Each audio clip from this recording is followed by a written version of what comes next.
اپنے بچوں کو آپ کے پاس نہیں بھیجیں گے۔ اب آپ سمجھ گئے نا؟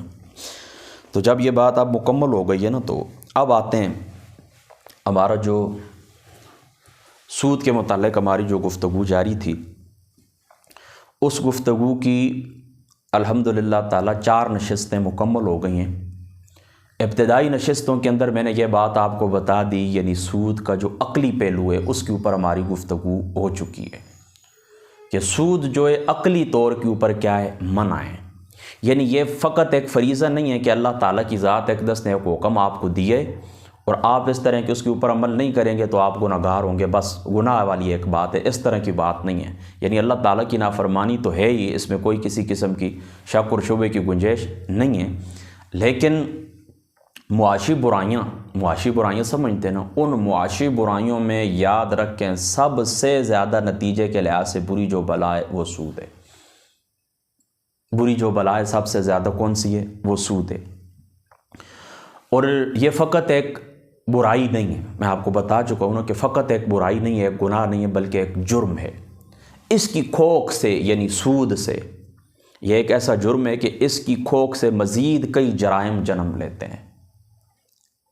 مثال کے طور پر معاشرے کا استحصال، معاشی بحران، ظلم، بے رحمی، بے مروتی، افراط زر، دولت کی غیر منصفانہ تقسیم، یہ ساری برائیاں سود کی کھوک سے جنم لیتی ہیں۔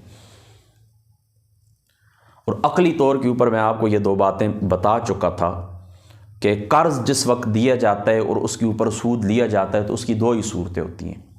ایک ہوتا ہے کہ آپ اپنی ذاتی ضرورت کے لیے سود لیتے ہیں، مثال کے طور پر بھوک ہے، کھانے کے لیے کچھ بھی نہیں ہے، پریشانیاں ہیں، بیٹی کی شادی کرنی ہے، کچھ بھی کرنا ہے، اس کے لیے آپ قرض لیتے ہیں، اور دوسرا قرض لیتے ہیں آپ تجارت کے لیے۔ تو اب اس طرح ہے نا کہ پہلی جو صورت ہے نا، یعنی آپ اپنی ذاتی ضرورت کے لیے قرض لیتے ہیں اور پھر اسے اپنی ذاتی ضرورت پوری کرتے ہیں، تو اس کے اوپر جو سود دیا جاتا ہے اس کی برائی تو اب مغربی مفکرین نے بھی تسلیم کر لی ہے۔ اب دوسری جو صورت ہے، دوسری صورت یعنی کاروبار کے لیے قرضہ لینا۔ اب آپ اس طرح کرتے ہیں، سود کے اوپر قرضہ لیتے ہیں اور کاروبار کرتے ہیں، اس کے اوپر آپ سود ادا کرتے ہیں، تو اس کو وہ درست سمجھتے ہیں۔ لیکن وہاں پر بھی یاد رکھیں، آپ 2 اصطلاحیں وہاں پر بھی استعمال ہوتی ہیں، ایک ہے یوزری اور دوسرا ہے انٹرسٹ۔ یعنی مناسب شرح جو سود کی ہوتی ہے نا، مناسب شرح اس کو کہتے ہیں انٹرسٹ، اس کے لیے انٹرسٹ کا لفظ استعمال ہوتا ہے، انٹرسٹ کی اصطلاح استعمال ہوتی ہے۔ اور ایک ہوتی ہے یوزری، یہ کیا ہوتا ہے؟ یعنی بہت ہائی ریٹ، بہت زیادہ سود۔ یعنی ایک ہوتی ہے نا سود کی مناسب شرح، چلو یار میں 10 لاکھ روپے آپ کو دے رہا ہوں نا، آپ اس طرح کا کاروبار کریں اور ہر مہینے مجھے صرف 10,000 روپے ادا کرتے رہنا، چلو یہ ایک مناسب صورت ہے نا، یعنی مناسب سود ہے، یعنی سود کی ایک مناسب شکل ہے۔ مناسب کیا ہوگا؟ صرف سمجھانے کے لیے آپ کو ہوگا، یعنی اتنا ہائی ریٹ نہیں ہے، بس یوں سمجھ لیں کہ بہت زیادہ اس کا ریٹ جو ہے رینک بہت زیادہ ہائی نہیں ہے۔ دوسرا ہوتا ہے کہ قرض آپ نے دیا ہے اور آپ کہیں یہ 10 لاکھ روپے ہر مہینے 5 لاکھ روپے مجھے تم نے ادا کرنے، یعنی 10 لاکھ روپے میں نے آپ کو دی ہر مہینے، یہ مثال کے طور پر بہت زیادہ بلند ریٹ ہے نا۔ تو اب وہ یہ کہتے ہیں، مغربی مفکرین یہ کہتے ہیں کہ انٹرسٹ ہونا چاہیے، یعنی مناسب سود کے اوپر کاروبار کے لیے قرضے ہونے چاہیے، اور یوزری یعنی بہت زیادہ ہائی ریٹ نہیں ہونا چاہیے۔ لیکن اب وہ خود ہی ان کے مفکرین اس بات کو تسلیم کر گئے ہیں، وہ کہتے ہیں کہ مناسب سود کس طرح طے کریں گے، یعنی 10 روپے کے ساتھ 2 روپے مناسب ہیں یا 3 روپے مناسب ہے یا 5 روپے مناسب ہے، یہ کون طے کرے گا؟ یہ بہت ہی مشکل ہے۔ ظاہر سی بات ہے، ہر زمانے بدلتا ہے، دن بدلتے ہیں، حالات بدلتے ہیں، موسم بدلتے ہیں، صورتحال، ملک کی صورتحال بدلتی ہے، سیاسی صورتحال بدلتی ہے، اقتصادی صورتحال بدلتی ہے، مختلف بحران جنم لیتے ہیں، تو یہ طے کرنا تو بالکل مشکل ہے۔ اب سود ظاہر سی بات ہے 2-4 دنوں کے لیے تو نہیں ہوتا نا، سالوں کے حساب سے یہ چلتا ہے، لہٰذا ایک صورت مقرر کرنا یہ مشکل ہے، یہ اس بات کو خود بھی تسلیم کر گئے ہیں۔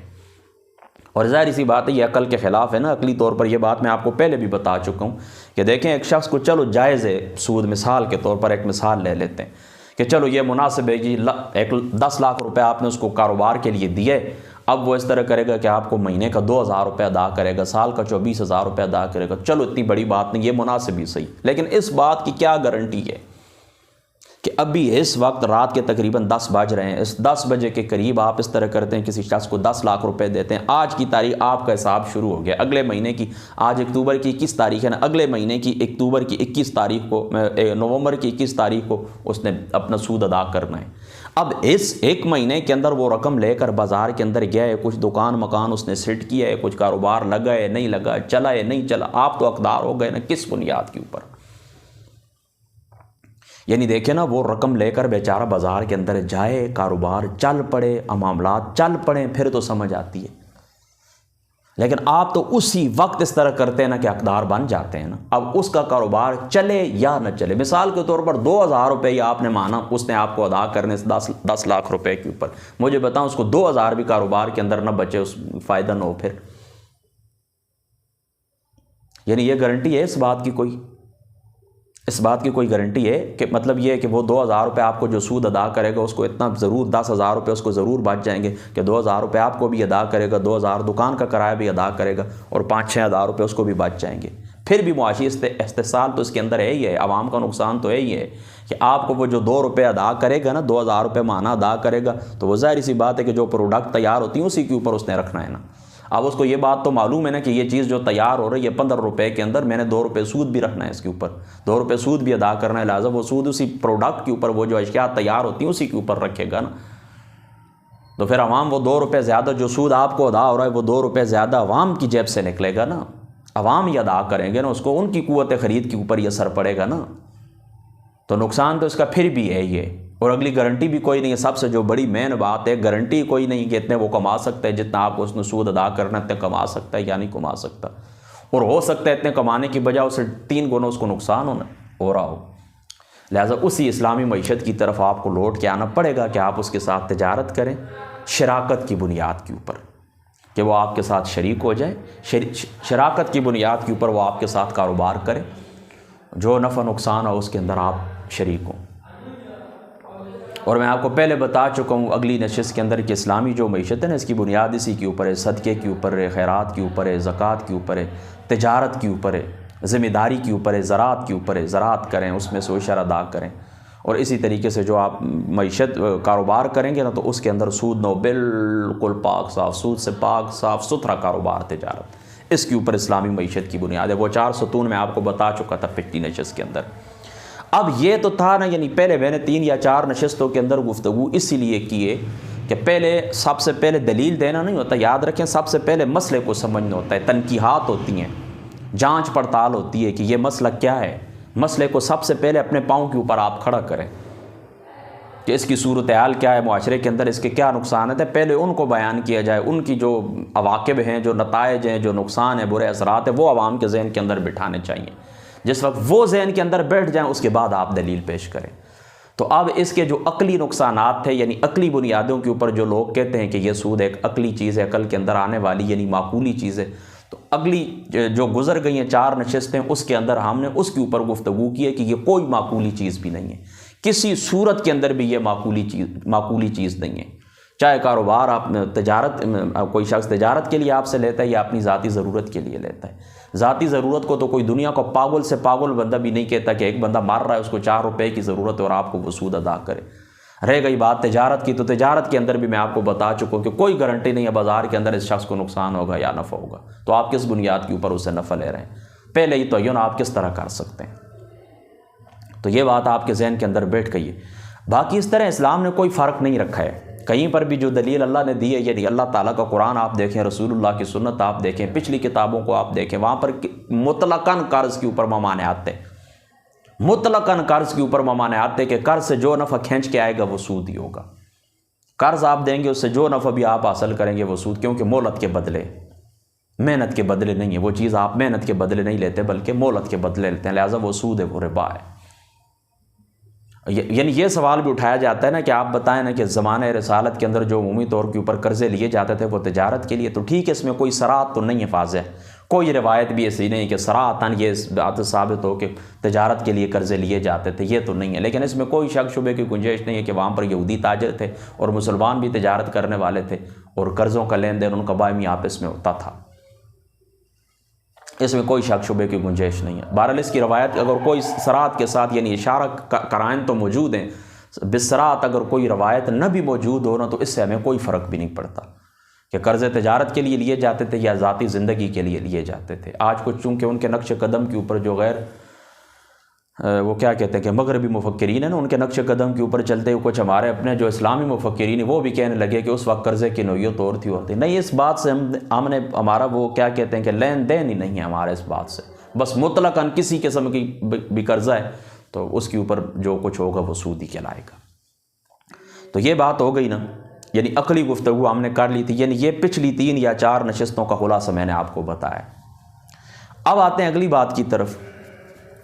اگلی بات یہ کہ اس سود کی اب نقلی دلیل، یعنی عقلی دلیل تو ہو گئی آپ کے ذہن کے اندر، پچھلی نشستوں کا خلاصہ میں نے بٹھا دیا ہے۔ اب اس کی نقلی دلیل، یعنی اللہ تعالیٰ کا قرآن بھی اس سے منع کرے، رسول اللہ کی سنت بھی اس سے منع کرے، یعنی اسلام بھی اس سے منع کرتا ہے، اور سابقہ اعلامی کتابیں، غیر اعلامی کتابیں وہ بھی اس سے منع کرتی ہیں۔ یعنی قرآن، بائبل اور باقی بھی جتنے مذاہب ہیں سب کے اندر، اور یہاں تک کہ فلاسفہ اور حکماء کے نزدیک، فلاسفر جس کو کہتے ہیں، ان کے بھی اس کے اوپر یوں سمجھے کہ حرام کا ہی فتویٰ ہے۔ یعنی یہ بالکل نقل جو ہے نا، نقلی جتنے بھی دلائل ہیں ان سب کے اندر بھی سود کی ممانعت آتی ہے۔ اس سود کی کیا ہے؟ ممانعت آتی ہے۔ میں اللہ تعالیٰ کو قرآن آپ کے سامنے پڑھتا ہوں۔ اللہ تعالیٰ قرآن پاک کے اندر کیا فرماتا ہے؟ یا ایھا الذین آمنوا اتقوا اللہ وذروا ما بقی من الربا ان کنتم مؤمنین فإن لم تفعلوا فأذنوا بحرب من اللہ ورسولہ فإن تبتم فلکم رؤوس اموالکم۔ ٹھیک ہے، آپ سمجھ گئے نا؟ وَإِن تُبْتُمْ فَلَكُمْ رُؤُوسُ أَمْوَالِكُمْ لَا تَظْلِمُونَ وَلَا تُظْلَمُونَ۔ ٹھیک ہے، اس آیت کریمہ کے اندر صاف ستھرا اللہ تعالیٰ کی ذات اقدس نے اعلان فرما دیا کہ یہ جو سود کھانے والے ہیں، سودی لین دین کرنے والے ہیں، یہ کون لوگ ہیں؟ یہ اللہ تعالیٰ کے اور اس کے رسول کی ذات پاک کے ساتھ جنگ کرنے والے ہیں۔ یہ کوئی قرآنی دلیل، یہ سورہ بقرہ شریف کی آیت نمبر 279 ہے۔ سورہ بقرہ شریف کی آیت نمبر 279 ہے۔ یہ بس ایک آیت کریمہ آپ یہ ذہن کے اندر رکھ لیں، اور دوسری سورہ روم کی آیت ذہن کے اندر رکھ لیں، وَمَا آتَيْتُم مِّن رِّبًا لِّيَرْبُوَ فِي أَمْوَالِ النَّاسِ فَلَا يَرْبُو عِندَ اللَّهِ۔ اللہ تعالیٰ فرماتے ہیں جو ربا بھی تم دیتے ہو اس سے لوگوں کے مال میں اضافہ ہو تو اللہ کے نزدیک اس میں کوئی اضافہ بھی نہیں ہوتا۔ تیسرے مقام کے اوپر اللہ تعالیٰ فرماتا ہے یمحق اللہ الربا ویربی الصدقات۔ یہ کتنی ہو گئی؟ 3 آیات بینات ہو گئیں۔ یعنی یمحق اللہ الربا ویربی الصدقات کا مطلب یہ کہ اللہ تعالیٰ کی ذات اقدس صدقات کو بڑھاتے ہیں اور اللہ تعالیٰ کی ذات اقدس سود کو مٹاتے ہیں۔ تو تیسری آیت میں نے آپ کے سامنے پڑھ دی، 3 ہو گئیں۔ اور چوتھی یہ بھی یاد رکھ لیں، اللہ تعالیٰ سورہ مدثر شریف جو مکی صورت ہے اس کے اندر بھی اللہ تعالیٰ فرماتا ہے وَلَا تَمْنُن تَسْتَكْثِرْ۔ اس تستکثر کے ضمن کے اندر بھی بعض مفسرین فرماتے ہیں کہ اس سے مراد سود ہی ہے۔ زیادتی کی طلب سے کیا مراد ہے؟ سود ہی ہے۔ یہ کتنی آیات بینات ہو گئیں؟ 4۔ بس آپ ان کو ذہن کے اندر رکھیں۔ باقی اس طرح ہے کہ چلو نبی پاک صلی اللہ تعالیٰ علیہ وآلہ وسلم آپ کی جو ذات مقدس ہے، تو آپ کے جو فرامین ہیں تو وہ بھی اس وقت میرے ذہن کے اندر اللہ پاک کا شکر ہے درجنوں ہیں۔ بہرحال چلو 1-2 وہ بھی آپ ساتھ شامل کر لیں تاکہ ہم چونکہ قرآن اور سنت کو مستقل اتھارٹی سمجھتے ہیں نا۔ باقی اشارہ کافی ہے، پہلی جو آیت میں نے آپ کے سامنے پڑھی ہے نا، فَإِن لَّمْ تَفْعَلُوا فَأْذَنُوا بِحَرْبٍ مِّنَ اللَّهِ وَرَسُولِهِ، بس یہ کافی ہے۔ اور ان سودیوں کے متعلق يَتَحَبَّطُهُ الشَّيْطَانُ مِنَ الْمَسِّ ذَلِكَ بِأَنَّهُمْ قَالُوا إِنَّمَا الْبَيْعُ مِثْلُ الرِّبَا وَأَحَلَّ اللَّهُ الْبَيْعَ وَحَرَّمَ الرِّبَا۔ اللہ تعالیٰ فرماتا ہے یہ قیامت والے دن اس طرح اٹھیں گے نا، وہ پچھلی آیت میرے ذہن کے اندر نہیں آ رہی۔ اللہ تعالیٰ فرماتا ہے نا یہ قیامت والے دن یہ لوگ اس طرح اٹھیں گے نا کہ جس طرح ان کو شیطان نے مس کیا ہوتا ہے، جس طرح ان کو کس نے مس کیا ہوتا ہے؟ شیطان نے مس کیا ہوتا ہے۔ یہ بھی سورہ بقرہ شریف کی آیت نمبر 275 ہے، الذین یأکلون الربا۔ اب پوری ہو گئی، الذین یأکلون الربا، جو لوگ سود کھاتے ہیں، لا یقومون الا کما یقوم الذی یتحبطہ الشیطان من المس ذلک بانہم قالوا انما البیع مثل الربا واحل اللہ البیع وحرم الربا۔ جو لوگ سود کھاتے ہیں ان کا حال اس شخص کا سا ہوتا ہے جسے شیطان نے چھو کر حواس باختہ کر دیا ہو۔ یہ اس لیے کہ وہ کہتے ہیں کہ تجارت بھی سود ہی جیسی چیز ہے۔ تجارت اور سود دونوں کے اندر اسی طرح یہاں پر بھی پیسہ لگاتے ہیں نفع آتا ہے، وہاں پر بھی پیسہ لگاتے ہیں نفع آتا ہے۔ حالانکہ اللہ تعالیٰ کی ذات اقدس نے تجارت کو حلال کیا ہے اور سود کو اللہ تعالیٰ کی ذات اقدس نے کیا کیا ہے؟ حرام کیا ہے۔ اب آپ سمجھ گئے نا اس بات کو تو یہ 4 یا 5 آیات بینات آپ نے ذہن کے اندر رکھنی ہے، اشارہ آپ کے لیے کافی ہے۔ اب دیکھیں حضور صلی اللہ تعالیٰ علیہ وآلہ وسلم آپ کی جو ذات مقدس ہے، صحیح مسلم کی روایت ہے کہ حجۃ الوداع کے موقع کے اوپر حضور صلی اللہ تعالیٰ علیہ وآلہ وسلم نے سود کی حرمت کا اعلان فرمایا، اور کس طرح فرما آج کے دن جاہلیت کا سود چھوڑ دیا گیا ہے۔ آج کے دن جاہلیت کا سود کیا ہوا ہے؟ رسول اللہ نے کیا فرمایا؟ آج کے دن جاہلیت کا سود چھوڑ دیا گیا ہے، اور سب سے پہلا سود جو میں چھوڑتا ہوں وہ ہمارے چاچا حضرت عباس رضی اللہ تعالیٰ عنہ آپ کا سود ہے۔ آپ بھی چونکہ اس وقت پہلے تجارت کیا کرتے تھے نا، یہ لین دین سودی کیا کرتے تھے، فرمایا میں سب سے پہلے اپنے چاچو کا سود حضرت عباس کا چھوڑتا ہوں۔ یہ روایت کہاں پر ہے؟ صحیح مسلم شریف کے اندر ہے، ٹھیک ہے، اس کو آپ نے ذہن کے اندر رکھنا ہے۔ اب آئیں دوسری روایت کی طرف۔ حضرت ابو ہریرہ رضی اللہ تعالیٰ عنہ آپ فرماتے ہیں، یہ ابن ماجہ شریف کے اندر بھی اور امام منذری رحمۃ اللہ تعالیٰ علیہ آپ نے اس کو ترغیب و ترہیب کے اندر بھی نقل کیا۔ عن ابو ہریرہ رضی اللہ تعالیٰ عنہ قال رسول اللہ صلی اللہ علیہ وسلم رأیت لیلۃ اسری بی، جس رات مجھے معراج کرائی گئی نا، لما انتہینا الی السماء السابعۃ فنظرت فوقی فاذا انا براد وبروک وسوائق قال فاتیت علی قوم بطونهم کالبیوت فیہا الحیات استغفر اللہ کالبیوت فیہا الحیات ترا من حارج بطونہم قلت یا جبریل من ہؤلاء قال ہؤلاء اکلۃ الربا۔ حضرت ابو ہریرہ کہتے ہیں کہ رسول اللہ نے ارشاد فرمایا جس رات مجھے معراج ہوئی نا، اس رات جس وقت ہم 7ویں آسمان پر پہنچے تو میں نے اوپر کی طرف دیکھا تو وہاں گرج چمک اور کڑک ہو رہی تھی۔ حضور فرماتے ہیں کہ میں نے پھر کچھ لوگوں کو دیکھا، فنظر تو فوقی فاذا هو براد وبروک وسوائق قال فاتیت علی قوم بطونہم کالبیوت فیہا الحیاۃ، فرمایا ان لوگوں کے پیٹ بڑے پھولے ہوئے تھے جس طرح بڑے بڑے گھر ہوتے ہیں، اور ان میں سانپ نظر آ رہے تھے، یعنی پیٹ اس طرح ان کے اندرونی حصہ باہر بھی نظر آ رہا تھا، اور ان کے پیٹ بڑے بڑے گڑھوں کی طرح باہر کی طرح نکلے ہوئے تھے، اور ان کے اندر سانپ تھے۔ تو حضور علیہ الصلوۃ والسلام نے فرمایا کہ قلت یا جبریل من ہؤلاء، اے جبریل یہ کون لوگ ہیں؟ قال ہؤلاء اکلۃ الربا، یا رسول اللہ صلی اللہ تعالیٰ علیہ وسلم یہ لوگ سود کھانے والے لوگ ہیں، یہ لوگ سود کھانے والے لوگ ہیں۔ استغفر اللہ۔ آگے بڑھیے۔ حضرت جندب رضی اللہ تعالیٰ عنہ کہتے ہیں کہ رسول اللہ نے ارشاد فرمایا رات میں نے خواب دیکھا، 2 آدمی میرے پاس اور مجھے بیت المقدس لے گئے، وہاں سے اوپر کو چلے یہاں تک کہ ہم سب خون کے ایک دریا کے پاس پہنچے جس میں ایک آدمی کھڑا ہوا تھا، اور دریا کے کنارے پر ایک اور آدمی تھا جس کے ہاتھ میں پتھر تھے۔ جو آدمی دریا میں کھڑا تھا وہ دریا سے باہر نکلنے کے لیے آگے بڑھتا تو کنارے پر کھڑا آدمی اس کے چہرے پر پتھر مار کر اسے وہاں پہنچا دیتا جہاں سے وہ چلا تھا۔ اس طرح مسلسل ہوتا رہا، وہ نکلنے کی کوشش کر رہا اور یہ نکلنے نہیں دیتا۔ جب بھی کنارے پر آیا اس نے چہرے پر ایک پتھر مار کر اسے لوٹا دیا۔ میں نے جبریل سے پوچھا میں دیکھ رہا ہوں یہ کون لوگ ہیں؟ انہوں نے بتایا یا رسول اللہ یہ وہ لوگ ہیں جو دنیا کے اندر سود کھایا کرتے تھے۔ استغفر اللہ۔ اور یہ خون کے دریا کے اندر لطف رہا وہ شخص باہر نکلنے کی کوشش کرتا ہے، فرشتہ پتھر مار کے پھر اس کو واپس کر دیتا۔ حضرت عبداللہ ابن مسعود رضی اللہ تعالیٰ عنہ آپ فرماتے ہیں رسول اللہ نے فرمایا، یہ بھی الترغیب والترغیب کی روایت ہے، آپ نے ارشاد فرمایا، اور ابن ماجہ شریف کے اندر بھی موجود ہے، اور امام حاکم نے اس کو مستدرک پاک کے اندر بھی لکھا ہے۔ آپ نے ارشاد فرمایا جو آدمی سودی مال جمع کرتا ہے تو اس کا انجام تنگ دستی ہوتی ہے۔ سودی مال جو آدمی جمع کرتا ہے اس کا انجام کیا ہوتا ہے؟ تنگ دستی ہوتی ہے۔ اور رسول پاک صلی اللہ تعالیٰ علیہ وآلہ وسلم آپ کی ذات اقدس نے سود خوری کو انتہائی درجے کے کبیرہ گناہوں کے اندر شمار فرمایا، اور سود لینے والے کے ساتھ اس کے دینے والے، یہاں تک کہ دستاویز لکھنے والوں اور سودی معاملے کے گواہ بننے والوں کو بھی حضور علیہ الصلوۃ والسلام نے ان کے اوپر لعنت فرمائی ہے، اور بعض روایت میں سود کا گناہ 70 گنا زیادہ بتایا گیا ہے۔ اب آپ سمجھ گئے یا کچھ اس چیز کے اندر مشکل بات ہے؟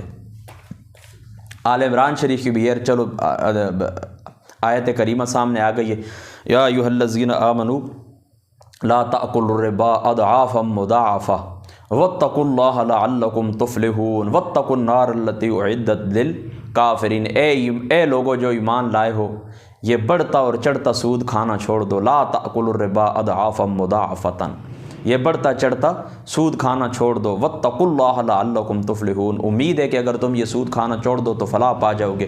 واتقوا النار التی اعدت للکافرین، اور اس آگ سے اللہ کا خوف رکھو کہ جو آگ کن کے لیے تیار کی گئی ہے؟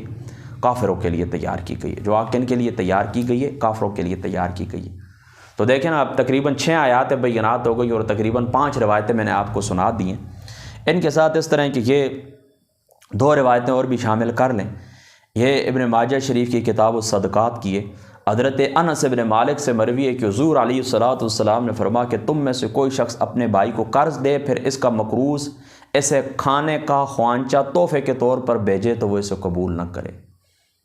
اپنے بھائی کو آپ نے قرض دیا ہے، پھر اس نے آپ کو تحفتاً دسترخوان کے اوپر کھانا رکھ کے بھیجا ہے، یعنی وہ طباق جو ہوتا ہے نا، برتن کھانے کو اس نے بھیجا ہے، تو قبول نہ کریں۔ یا وہ تمہیں اپنی سواری پر سوار کرنا چاہے تو اس سواری پر بھی آپ سوار نہ، سوائے اس صورت میں کہ ان دونوں کے درمیان پہلے سے عدیہ لینے کے تعلقات جاری ہوں، یعنی پہلے سے یہ قرضہ لینے سے پہلے بھی ہم ایک دوسرے کو تحفہ دیتے تھے، ایک دوسرے کے گھر آتے تھے، ایک دوسرے کی سواری استعمال کرتے تھے، پھر تو بات ٹھیک ہے۔ لیکن یاد رکھیں اگر ایسی بات نہیں ہے تو آقا علیہ الصلوۃ والسلام نے فرمایا کہ پھر وہ تمہیں سواری پر سوار کرائے یا قرضہ لینے کے بعد تمہیں کچھ تحفہ عطا کرے، کھانے کا برتن عطا کرے، حضور نے فرمایا وہ نہ لیں، یہ سود ہے۔ حضرت امام اعظم ابو حنیفہ رضی اللہ تعالیٰ عنہ، آپ کو وہ مشہور واقعہ ہے، آپ کی سیرت پاک کے اندر آتا ہے، سیرت نعمان کے اندر بھی آتا ہے، اور غالباً امام زیوی رحمۃ اللہ تعالیٰ علیہ آپ نے بھی اس کو نقل کیا ہے کہ عقود الجوان کے اندر بھی یہ جو آپ کی سوانح عمری ہے، اور آپ اس طرح کہ وہ جنازے کے لیے تشریف لے گئے نا، جنازے کے لیے، تو آپ دھوپ کے اوپر کھڑے تھے، تو کسی نے کہا کہ حضرت یہ سامنے دیوار ہے، تو یہ تقویٰ دیکھیں، یہ دیکھیں سامنے دیوار ہے، آپ اس کی طرف چلے جائیں۔ تو انہوں نے کہا کہ اس بندے نے میرا قرضہ دینا ہے اور میں اس کی دیوار کی چھاؤں میں کھڑا ہو جاؤں، تو بس آقا علیہ الصلوۃ والسلام کی ذات اقدس کو فرمان مجھے یاد آتا ہے کہ جو قرضہ نفع کو کھینچ کے لاتا ہے وہ سود ہی ہوتا ہے۔ تو فرمایا اس کی دیوار سے میں نفع، یعنی یہ تقوی کی بات ہے، کوئی گناہ والی بات نہیں تھی، لیکن تقوی کے خلاف تھی۔ آپ اس بات کو تقوی کے خلاف آپ نے جانا ہے، آپ نہیں کہیں، وہاں پر آپ کھڑے نہیں ہوئے۔ ہاں، اور ہٹلر کی آپ کتاب پڑھیں نا، میری سٹرگل، میری کوشش، وہ آپ پڑھیں، میری جدوجہد کے نام سے غالباً اس کا ترجمہ ہے۔ پچھلی نشست کے اندر اس ہٹلر کی اس کتاب کے میں نے کچھ حوالے دیے تھے کہ یہودیوں نے سود کو کس طرح دنیا کے اندر عام کیا، اور اس کی نفرت کی پھر انتہائی لوگوں سے کس طرح تھی۔ وہ کہتے ہیں کہ یہ میرے بچے بچیوں کو اور میرے معاشرے کا یہ خون کس طرح یہودی چوس رہے ہیں، اور پھر اسی لیے اس کا وہ میٹر شارٹ ہو گیا تھا۔ بہرحال چلو پھر آگے اگر بات آ گئی نا تو انشاءاللہ تعالیٰ کچھ اقتباسات میں اس کے بھی آپ کو سنا دوں گا۔ حضرت عبداللہ ابن سلام حضرت ابو ہریرہ کے بیٹے سعید کو کہا تھا، حضرت عبداللہ ابن سلام نے حضرت ابو ہریرہ کے بیٹے سعید کو کہا تھا، جب تمہارا کسی پر حق ہو اور وہ تمہیں گھاس یا جو کا چارہ یا کوئی گٹھا تحفے کے طور پر بھیجے تو اسے قبول نہ کرو، کیونکہ یہ بھی سود ہے، کیونکہ یہ بھی کیا ہے، سود ہے۔ اب دیکھیں آپ اس بات کو اچھی طرح سمجھ گئے ہیں نا کہ سود کی اب ہم چونکہ نقلی معاملات یعنی عقلی گفتگو ہو چکی تھی، اب ہم یہ آپ کو میں یہ سمجھانا چاہ رہا ہوں کہ سود نقلی طور کے اوپر منع ہے۔ تمام آسمانی کتابیں جو اللہ تعالیٰ نے نازل فرمائی ہیں ان کے اندر اللہ تعالیٰ نے سود کو کیا کیا، حرام کیا۔ تو پہلا درجہ قرآن پاک کا سب سے عظمت والی، سب سے رفعت والی اور سب سے بڑی کتاب، اور ہر قسم کی تحریف سے، ہر قسم کی تبدیلی سے پاک ہے، تو اس کا بیان آپ نے پہلے سن چکا، آپ کو میں سنا چکا ہوں، ابھی 5 یا 6 آیات بینات سود کی حرمت کے اوپر میں پڑھ کے آپ کو سنا چکا ہوں، اور اسی کے ضمن کے اندر 6 یا 7 روایات بھی سود کے متعلق آپ سن چکے ہیں۔ اب اس سے آگے جو ہے نا، اس سے آگے یعنی قرآن کے بعد اب تورات کی طرف آپ آئیں، جس کو عہد نامہ قدیم کہتے ہیں، اولڈ ٹیسٹامنٹ۔ اس کے اندر اگر آپ آ کر دیکھیں تو یہ میرے سامنے ہے، کتاب مقدس میرے ہاتھ کے اندر ہے، اور اس کا صفحہ نمبر 119 ہے، اور کتاب ہے احبار، اور کتاب احبار کی آیت نمبر ہے 35، کتاب احبار کی آیت نمبر 35 ہے، اور اس کا باب نمبر ہے 25، کتاب کا نام احبار، باب نمبر 25 اور آیت نمبر 35 ہے، اور میرے پاس جو یہ بائبل ہے اس کا صفحہ نمبر 119 ہے۔ سنیں، آپ غور سے سنیں۔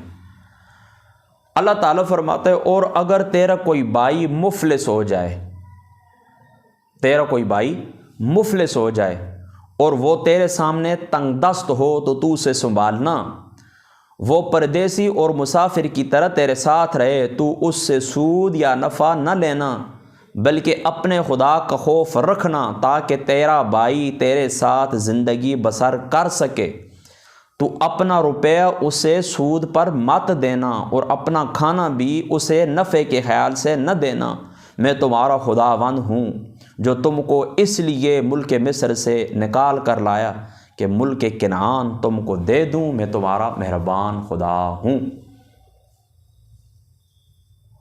اب آپ سمجھ گئے، دیکھیں واضح طور کے اوپر کیا ہے، فرما سود قرض دے کے سود نہیں لینا، یہ آپ سمجھ گئے نا۔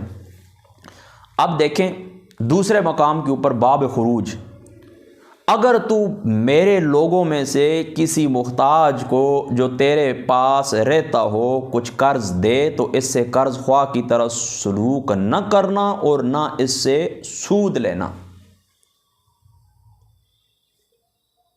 اچھا، اب باب استثناء کو بھی دیکھ لیں، تو اپنے بھائی کو سود پر قرض نہ دینا، خواہ وہ روپے کا سود ہو یا اناج کا سود ہو یا کسی ایسی چیز کا سود ہو جو سود پر دی جاتی ہے۔ تو پردیسی کو سود پر قرض دے تو دے، اپنے بھائی کو سود پر قرض نہ دینا، تاکہ خداوند تیرا اس ملک میں جس پر تو قبضہ کرنے جا رہا ہے تیرے سب کاموں میں جن کو تو ہاتھ لگائے برکت دے۔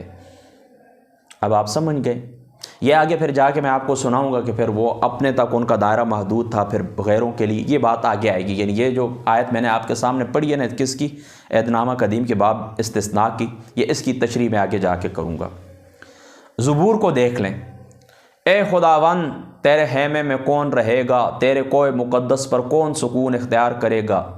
وہ جو اپنا روپیہ سود پر نہیں دیتا اور بے گناہ کے خلاف رشوت نہیں لیتا، ایسے کام کرنے والا کبھی جنبش نہیں کھائے گا۔ اچھا جی، حزقیل کی طرف آئیں، غریب سے دستبردار ہو اور سود پر لین دین نہ کرے، لیکن میرے احکام پر عمل کرے اور میرے آئین کے اوپر چلے۔ سود کا لین دین نہیں کرنا، اللہ تعالیٰ فرماتا ہے، اور میرے احکام کے اوپر چلنا ہے۔ اچھا، اب سنیں، یہاں پر چلو اس کو بھی چھوڑ دیتا ہوں، بہرحال چلو یہ ضروری بات آپ ذہن کے اندر رکھ لیں۔ دائر المعارف والے لکھتے ہیں کہ شریعت موسوی میں یہودیوں کو غریبوں سے سود لینے سے منع کیا گیا تھا۔ غریبوں سے آپ نے سود نہیں لینا، خواہ وہ کوئی اجنبی ہی کیوں نہ ہو۔ پھر اس ضمانت کو یہودیوں سے سود لینے تک محدود کر دیا گیا، خواہ وہ مالدار کیوں نہ ہو۔ انہیں حکم ہوا تھا کہ وہ غریبوں کو قرض دیں تاکہ انہیں قید اور فقر و فاقہ سے نجات مل سکے، اور انہیں سخت انتباہ دیا گیا کہ کسی ہیلے اور حوالے سے سود نہ لیں۔ لیکن جب بازار میں وسعت ہوئی اور کاروبار میں ترقی آئی تو سود لینا اور رہن پر قرض دینا ان کے اندر بالکل عام ہو گیا۔ البتہ خود اپنے یہودی بھائیوں سے بھی سود لینے کا جواز ان کے یہاں بہت بعد میں عام ہوا ہے۔ سمجھ گئے نا، یہ عبارت چونکہ میں نے اردو کے اندر پڑھی ہے، اس کا ترجمہ میں نے خود ہی کیا ہے، لہٰذا اس کے اندر آپ کے لیے کوئی مشکل بات نہیں، آپ اس کو ذہن کے اندر رکھیں۔ اب دیکھیں، یہ تو بات ہو گئی نا تورات کی۔ اب انجیل کی طرف اگر آئیں نا، یعنی عہد نامہ جدید جس کو کہا جاتا ہے، نیو ٹیسٹمنٹ، وہ اولڈ ٹیسٹمنٹ اور یہ نیو ٹیسٹمنٹ، تو اس کے اندر صراحت کے ساتھ تو سود کا کوئی حکم ملنا مشکل ہے۔ اس کی وجہ یہ ہے کہ حضرت عیسیٰ علیہ السلام کی جو ذات مقدس ہے وہ کوئی نئی شریعت لے کر نہیں آئے تھے، بلکہ وہ تورات کی تجدید کے لیے تشریف لائے تھے۔ یعنی تورات کی جو اصل تعلیمات ہیں، حضرت عیسیٰ علیہ السلام جو مسخ ہو چکی تھی، تورات کی اصل تعلیمات انہی کو جاری کرنے کے لیے آئے تھے، لہٰذا وہ نئی شریعت لے کر نہیں آئے تھے۔ لیکن اس کے باوجود بھی میں تمہیں ایک ان سے پڑھ کے سنا دیتا ہوں۔ یہ میرے پاس سامنے میرے کھلی ہوئی ہے لوکا، ٹھیک ہے، یہ لوکا کی انجیل ہے، اس کو آپ نے ذرا توجہ سے سننا ہے۔ اس کے اندر چونکہ یہ میں سارا اس لیے پڑھ دیتا ہوں نا کہ اس کے اندر یہ آج کل کے جو نصرانی ہے نا، نصارہ، تو یہ تھوڑا اپنی کتاب کے اوپر ہی غور کر لیں، اس لوکا کے اوپر، لوکا کی انجیل کے اوپر ہی غور کر لیں، اور ہو سکتا ہے ان کو کچھ رحم آ جائے اور وہ کچھ رحم کریں۔ سنیں، لیکن میں تم سننے والوں سے کہتا ہوں کہ اپنے دشمنوں سے محبت رکھو اور جو تم سے عداوت رکھیں ان کا بھلا کرو۔ دشمنوں سے محبت رکھو اور تم سے جو عداوت کرے اس کا کیا کرو؟ اس کا بھلا کرو۔ جو تم پر لعنت کریں ان کے لیے برکت چاہو، جو تمہاری تحقیر کریں ان کے لیے دعا کرو، جو تیرے ایک گال کے اوپر تمانچہ مارے دوسرا بھی اس کی طرف پھیر دیں، اور جو تیرا چوغا لے اس کو کرتا لینے سے منع نہ کر۔ جو کوئی تجھ سے مانگے اسے دے، اور جو تیرا مال لے لے اسے طلب نہ کر۔ اور جیسا تم چاہتے ہو لوگ تمہارے ساتھ کریں تم بھی ان کے ساتھ ویسے ہی کرو۔ اگر تم اپنے محبت رکھنے والوں سے ہی محبت رکھو تو تمہارا کیا احسان ہے، کیونکہ گناہگار بھی اپنے محبت رکھنے والوں سے محبت رکھتے ہیں۔ یعنی دیکھیں نا، نیکی ان کے ساتھ کریں، محبت ان کے ساتھ رکھیں جو تمہارے ساتھ بھی محبت رکھتے ہیں، جو تمہارے ساتھ بھی نیکی کرتے ہیں، تو اس میں کیا ہے؟ یہ تو گناہگار لوگ بھی کرتے ہیں۔ اگر تم ان ہی کا بھلا کرو جو تمہارا بھلا کریں تو تمہارا احسان کیا ہے، کیونکہ گناہگار بھی ایسے ہی کرتے ہیں۔ اگر تم ان ہی کو قرض دو جن سے وصول ہونے کی امید رکھتے ہو تو تمہارا کیا احسان ہے۔ اب یہ صاف ممانعات ہے کہ قرض کے اوپر آپ نفع نہ لیں۔ وصول ہونے کی امید رکھتے ہو، یعنی اگر تم ان ہی کو قرض دو جن سے وصول ہونے کی امید رکھتے ہو تو تمہارا کیا احسان ہے۔ گنہگار بھی گنہگاروں کو قرض دیتے ہیں تاکہ پورا وصول کر لیں، تم پورا وصول نہ کرو، نرمی کرو، سمجھ گئے نا۔ یعنی سود اس کے اوپر نفع لینا تو بڑی دور کی بات ہے، جو قرضہ دیا اس اصل کی اوپر بھی تم کیا کرو، نرمی کرو۔ مگر تم اپنے دشمنوں سے محبت رکھو اور بھلا کرو اور وہ بغیر نا امید ہوئے قرض دو تو تمہارا اجر بڑا ہوگا اور تم خدا تعالیٰ کے بیٹے ٹھہرو گے، کیونکہ وہ ناشکروں اور بدوں پر بھی مہربان ہے۔ جیسے تمہارا باپ رحیم ہے تم بھی رحم دل ہو۔ عیب جوئی نہ کرو، تمہاری بھی عیب جوئی نہ کی جائے گی۔ مجرم نہ ٹھہراؤ، تم بھی مجرم نہ ٹھہرائے جاؤ گے۔ خلاصی دو، تم بھی خلاصی پاؤ گے۔ دیا کرو، تمہیں بھی دیا جائے گا۔ اچھا پیمانہ داب کر اور ہلا کر اور لبریز کر کے تمہارے پلے میں ڈالیں گے، کیونکہ جس پیمانے سے تم ناپتے ہو اس سے تمہارے لیے ناپا جائے گا۔